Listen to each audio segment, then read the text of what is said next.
The other thing that is helpful, so let's just kind of delete all this.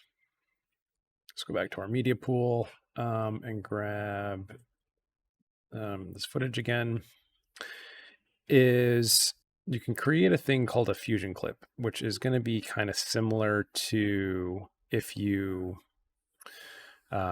made like an After Effects comp or a nested comp. So for example, let's say that we wanted to take this clip, but we're going to want to remove the window. We've got two clips here. One, which is kind of like the main video layer, and then one which has just the windows exposed properly. And so let's say we wanted to start doing some compositing on these.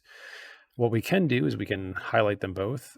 And if I right click, I can do new fusion clip up here at the top. And so like maybe we call this MS, because this is like a part of our master stitch now. Because again, master stitching is when we do our cleanup work. So let's just say this is M02 2021 09 08, and let's just call this V1. And that should be enough for us to recognize that this clip references this this piece of footage. So now you can see that it's created, it's taken those two lines of video. Now it's just created one single clip here. So if I'm highlighted on that and I click Fusion, it will open up my Fusion tab. The other thing I can do is I can also right click on the clip and I can say open in Fusion page, and that'll get me to the same spot. We'll get into the actual cleanup of this stuff here in one of the next videos. Well, here, I guess we can do a little color session.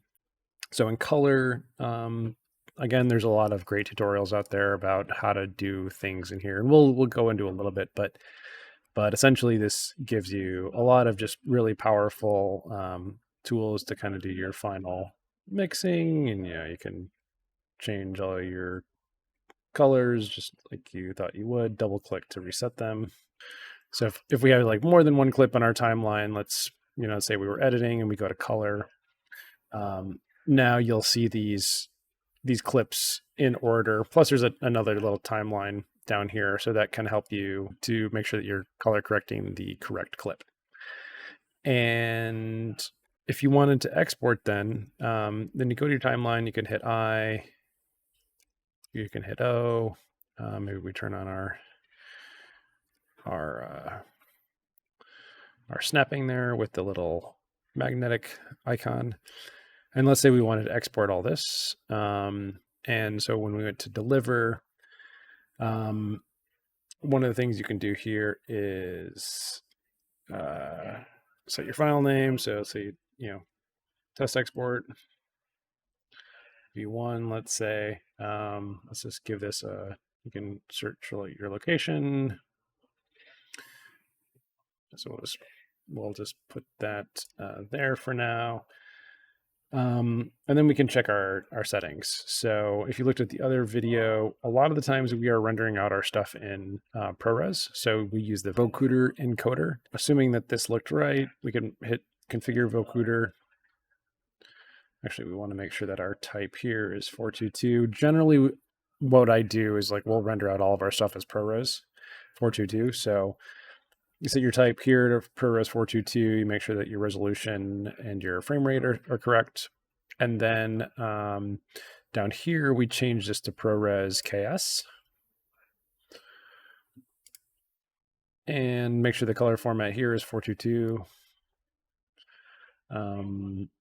We're not doing any audio here, so that doesn't really matter. You want to make sure you change the output to QuickTime MOV. And the reason for that is that if you want to re-import that clip back into Resolve, which we will do as part of our mastering process, is that Resolve can't import MKV files, which are what's called a Matroska file, which allows you to have a lot of different video tracks and things in a single video file. You can look up more information about that if you're interested. But for our purposes, we just want MOV. Settings could be all the same. So just want to make sure that that's all set. And then what you do is you hit, see for this, let's say, because we don't have any audio, so let's not export that. And then you click add to render queue. And then, so you can make a bunch of different queues for different sequences or different things and kind of set those up so that render at the end of the day. And then when you're ready to render, then you hit render all, or you can select one video and render it. And it does its thing and it's done. So then this is the ProRes render that just came out of Resolve. So that's the basics of how you use Resolve and Fusion and sort of where things are. In the next videos, we're going to go through how to actually clean up some of the 360 footage, remove the tripod, do things like replace the windows. So the next series of videos are really going to focus on how to use Fusion to clean up your footage. All right, we'll see you then. I hope you're enjoying this preview of my cinematic 360 video post-production class. You can get this tutorial and 5 complete chapters for free by signing up at learn.voyeur.com. The full class includes 10 hours of content covering stereoscopic, 360 video, 180 VR, and more. It's now available at learn.voyeur.com, so go ahead and check it out.